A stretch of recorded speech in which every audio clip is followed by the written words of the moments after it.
E depois a culpa da assinatura no termo jurídico que o velho assinou no banco, pressionado pelo banco? Quem é o pai da criança? Agora que a criança está ficando feia, né? O pai some. Dizem que criança feia não tem pai, né? Só as crianças bonitas. E é exatamente esse caso aqui, que estão querendo apresentar vários padrinhos nessa situação.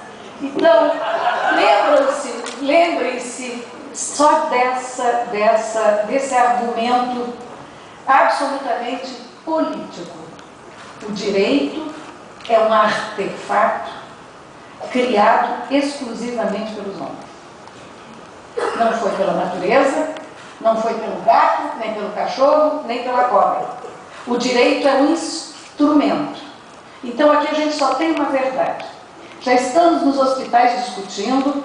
A última vez que eu estive aqui para falar da empresa pública versus, quer dizer, fundação pública versus privada, o diretor não me permitiu falar. Foi o único lugar na vida, eu vou sempre manter na minha memória que alguém disse aqui, você não fala. Nós estamos discutindo isso há um bocado de tempo. E enquanto isso, a verdade é apresentada que não passa de uma crise gerencial. O problema é de gerenciamento, já foi dito. Tem que insistir nisso.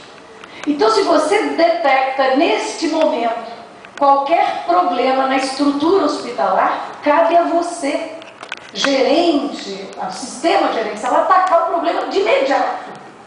Não ir buscar um outro modelo, até para apresentar como outro modelo. Olha, o judiciário não está tão perfeitinho assim, não. Lá, a nossa estabilidade também está gerando problemas, né? Faltam juízes no interior. Eu agora sou juíza corregedora. Sabe as congratulações que eu recebi o tempo inteiro? Faça a turma trabalhar, Salete. Faça a turma trabalhar. Ou seja, eu tenho 253 juízes que eu tenho que fazer trabalhar. E o problema é só gerencial. Não invente horas de CAI, horas de não sei o quê. O importante é lá, trabalhando. Como é que está sendo feito plantão? O CNJ só me cria problemas. O juiz que faz plantão agora pode compensar. Eu, de jeito nenhum, troco um dia de 100% por um dia de mais ou menos. Só vai poder compensar se no sábado, de fato, compareceu na vara e mostra a quantidade de trabalho que fez naquelas 6 horas. Porque compensar horas de ócio com horas de trabalho, de jeito nenhum. Está na minha competência? Está sim. O que não fizeram antes? Está bonitinho. Quem faz plantão em casa por telefone sabe que não vai compensar. Quem quer compensar vai ter que ir lá e mostrar serviço. Então, eu sempre disse, desde que ingressei no serviço público há mais de 30 anos atrás, todos os problemas do serviço público são problemas gerenciais. Mandar servidor público embora, pode-se mandar servidor público embora sim. Tem o estágio probatório e depois do estágio probatório tem uma falta gravíssima que se chama desídia. São os atrasos, não comparecimentos, ficar olhando para o serviço, retardar o serviço. Monta isso no inquérito e manda embora, pô. Tá certo? Isso dá trabalho? Claro que dá trabalho para o gerente. Dá trabalho para o gerente. Agora, o bom gerente faz o seguinte: aquele servidor que não está dando conta do recado, suspende ele disciplinarmente e contrata provisoriamente alguma pessoa da mesma área técnica, provisoriamente. Faz lá um contrato de experiência, supre o trabalho. Nada pode ficar, a população não pode ficar sem esse regime jurídico. Olha, para falar dos instrumentos que temos, o direito é um instrumento, como o bisturi é um instrumento. Aí eu digo para os meus alunos assim, olha, a chave de fenda é um instrumento. Veja um instrumento que diz no... Isso aqui é um instrumento. Pode me ajudar ou me boicotar. A chave de fenda é um instrumento que tem um nome, a finalidade dela está dita até na sua nomenclatura. Mas lá no livro de medicina legal ele é classificado como pérfuro cortante. Aí eu pergunto, é a chave de fenda que assassina ou a mão que segura a chave de fenda? Essa é para sabermos o tempo inteiro a diferença do instrumento e nosso das pessoas. Já disse para vocês numa outra ocasião, o direito é como a roupa que te veste. As leis são a roupa que te veste. Desde quando o corpo que está dentro não faz o que tem que fazer, a culpada é a roupa. Vê lá, Bertz, quando você chega em casa depois de ter passado uma noitada fora, e a sua mulher te enfrenta e diz assim: o que você está fazendo na gandaia? Ah, foi o meu terno que me levou. Foi o meu terno, foi o meu sapato, foram as minhas meias. Eu mesmo não queria ir, mas sabe? Aquela armadura. Então, vamos parar de começar a criar situações. Nós precisamos, às vezes, desses esclarecimentos para saber qual é a verdadeira finalidade.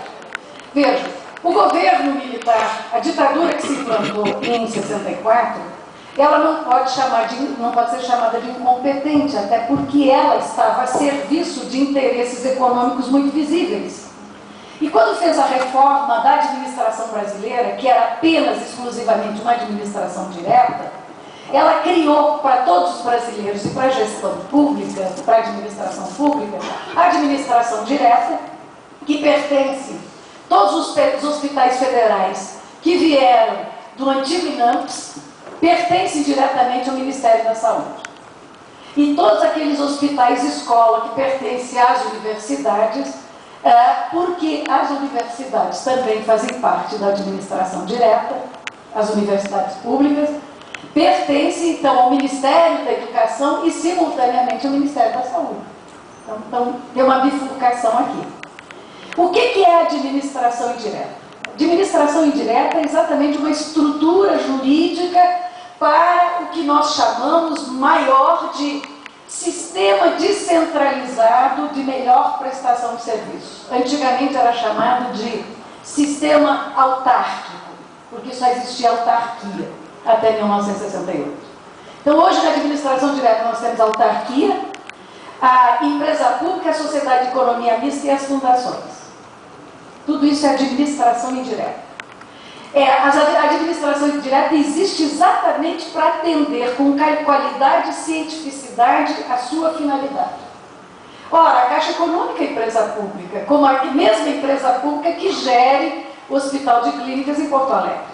O Hospital de Clínicas, no meu tempo de estudante, aliás, meus irmãos mais velhos iam para as esquinas pedir doações públicas para terminar o prédio. Terminar aquele prédio que foi construído com doações particulares, obviamente, também com algumas outras doações. Então, qual é a diferença da Caixa para essa instituição?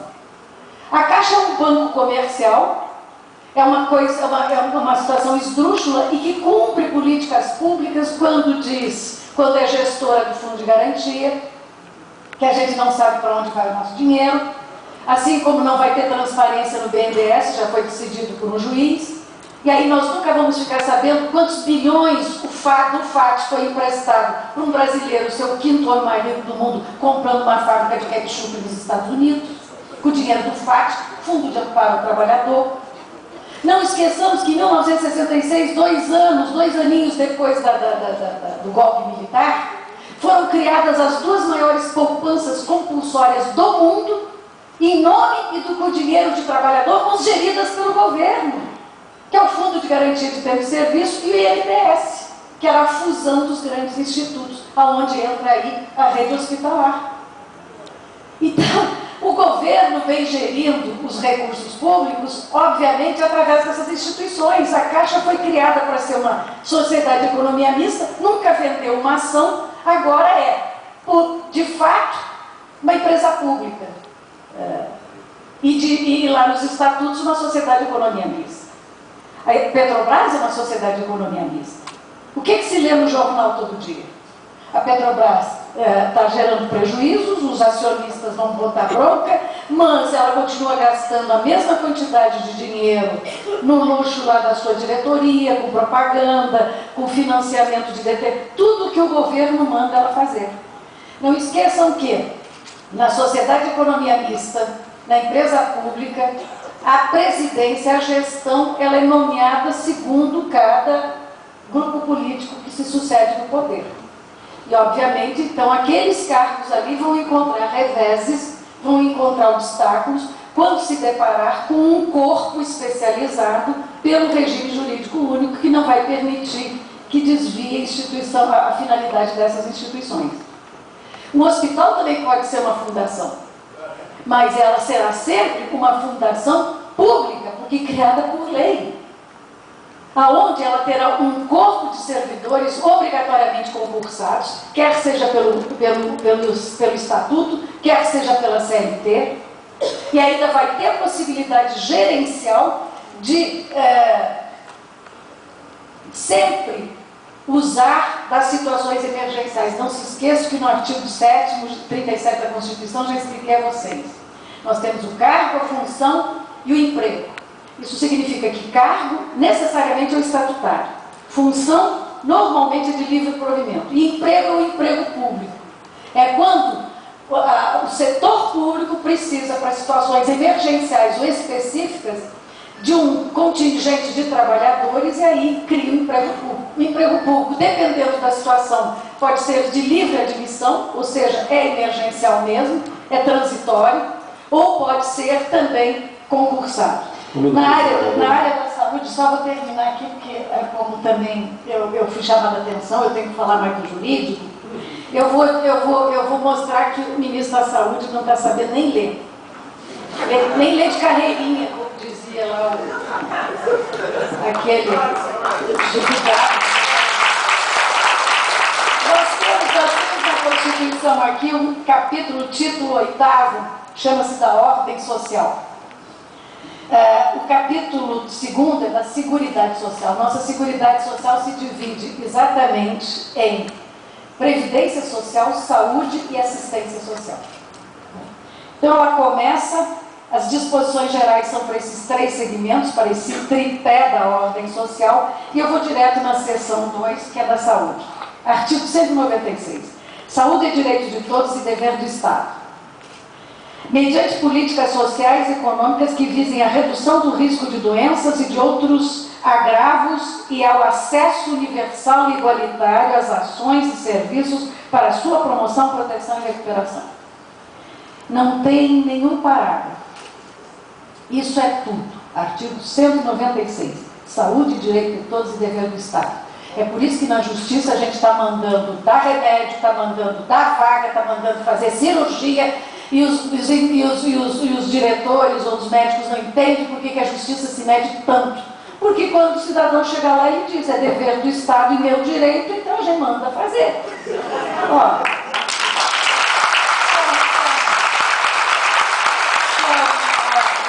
o maior são de relevância pública as ações e serviços de saúde. Relevância pública. Cabendo ao poder público dispor, nos termos da lei, sobre sua regulamentação, fiscalização e controle, devendo sua execução ser feita diretamente ou através de terceiros e também por pessoas físicas ou jurídicas de direito privado.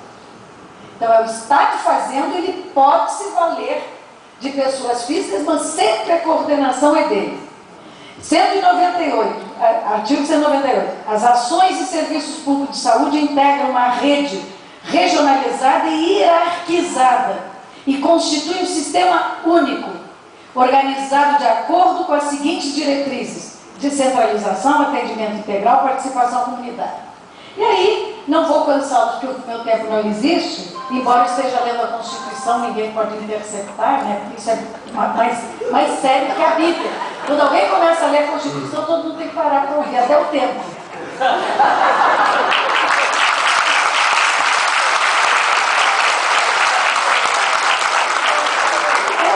Eu vou pular uma grande parte aqui.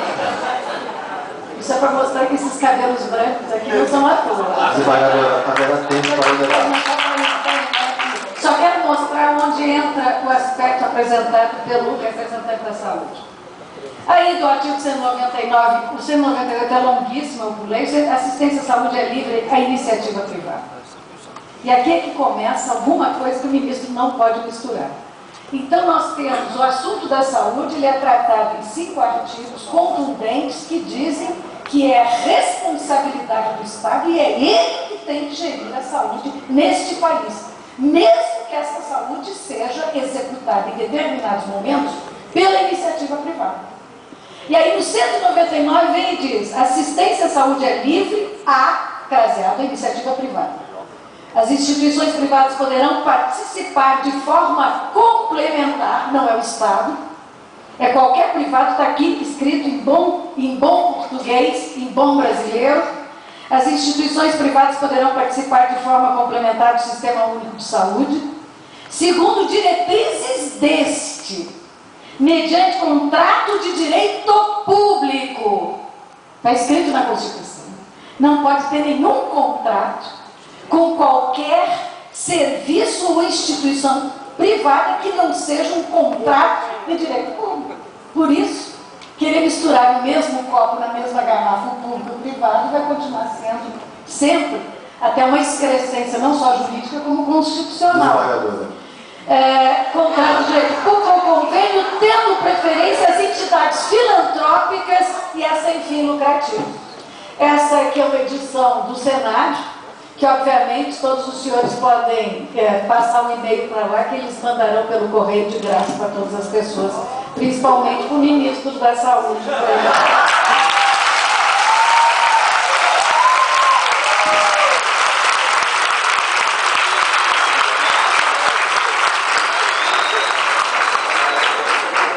Obrigado, trabalhadora Sérgio Macaló, e me desculpe a função de censor, mas enfim, isso é necessário. Nós começamos o evento com um certo atraso em função do problema dos elevadores, então nós temos 15 minutos para um debate, uma fala complementar. Então, eu diria que o convidado que quiser fazer uma pergunta, outro convidado tem 1 minuto. Quem não quiser fazer perguntas, mas quiser fazer uma intervenção, tem 3 minutos. Como nós anunciamos no início do evento, esse é um debate que ocorre entre os convidados da mesa como título de informação. Nós estamos planejando outros debates em que a intervenção da plateia será permitida. Okay? Então, continuando. Quem quiser fazer uma pergunta tem 1 minuto. Quem quiser fazer uma intervenção por simples, a sua fala tem 3 minutos. Se alguém, aquela pessoa que for instada por outra pessoa, por outro convidado, tem 3 minutos na resposta. Cada pergunta tem no máximo 1 minuto de formulação. Ok? Então, o doutor Jorge Dardi tem uma pergunta. Bom, nós ouvimos aqui, nas diversas palestras que foram feitas, nós ouvimos aqui a abertura do nosso digníssimo companheiro, presidente do Instituto Nacional do Câncer, por Santini. Na sua fala, ele disse assim, que os servidores do INCA, ou melhor, que o modelo, o avanço da gestão não permite, não foi bem assim, mas ele deu a entender que os servidores do INCA não poderiam mais estar vinculados ao regime jurídico único. Eu entendi isso, então, por favor, se não for isso, eu queria que o senhor esclarecesse aí essa dúvida que ficou para mim, provavelmente para as pessoas. Doutor Santini, 3 minutos. Eu disse isso, desculpe, eu disse isso. Então, eu considero, e eu não estou falando, evidentemente, de uma autoridade jurídica, que não tem nenhuma, eu estou falando como gestor, que tenho atividade de função há mais de 20 anos no setor público, você conhece a minha atividade, eu não preciso todos, 40 anos de formado, e eu não tenho por que não ter opinião. A minha opinião é que o modelo do regime jurídico único é uma excrescência. Sim. É isso. Eu não estou dizendo que eu vou desrespeitar, nem posso, evidente, a situação atual dos servidores jurídicos.